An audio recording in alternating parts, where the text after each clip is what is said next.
I'm a survivor. I survived the brokenness of losing a loved one. I was at the end of my ropes until I did these three things. You see, COVID-19 has claimed over 600,000 lives. These aren't numbers. These are human beings with names and families, and these families are suffering in silence. 1962, I'm 6 years old. My father's a sharecropper, my mom a housemaker, and together they raised 14 children. Okay, so we lived in this house that had a wood stove, and the stove had a pipe that went into the wall.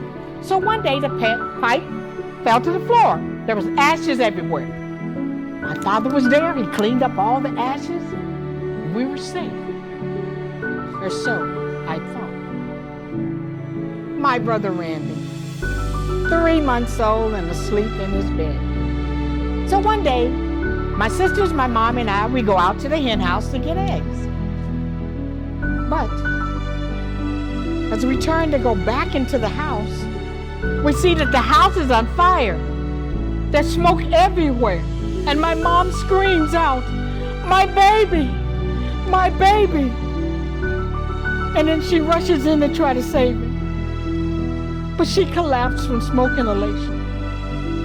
I pull her to safety and run as fast as I can to get help.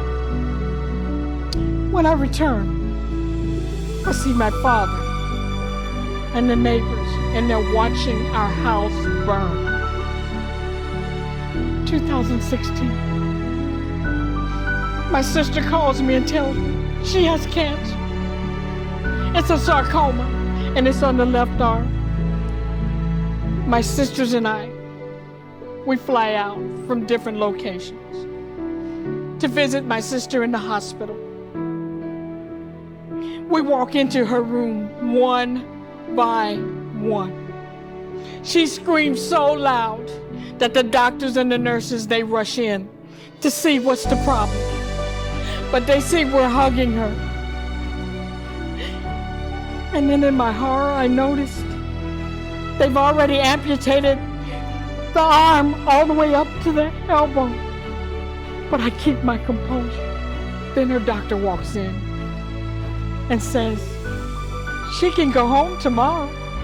So the next day we're in her room and we're packing all of her things. And then her surgeon walks in and says, "Dr. Fournier, come with me." And then he tells me the cancer is spread, and it's spread all the way up to the shoulder. And we must amputate tonight. And as we enter my sister's room, she sees the horror on my face, and she screams, "Sis, what's the matter?" And the doctor tells her the bad news. And she screams, and we all scream. But we tell her, "Don't you worry. We'll be back tonight before you go to surgery." But y'all, before we can even get back to the hospital, we receive a call from the hospital that says she died. She died from complications of the surgery. So I fall on my knees and I scream to God, "Where are you? Where are you?" Then I hear a voice says, "Rise up, my child. Be of good courage, for I never left you."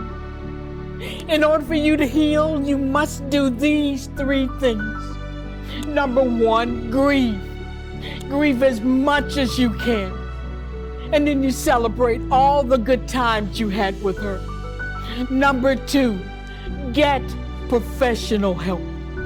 And number three, get up, get going, do something. And so I get up. And today, I'm the co-host of Sean Fair Consulting Group. I am the host of 2 TV shows. I'm an author of 4 publications. And I stand here, a speaker at this conference. And so I say to all of you, in order for you to heal, You must do these 3 things.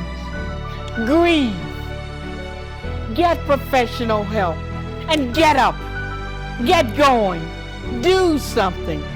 For you too can be a survivor from the brokenness of losing a loved one.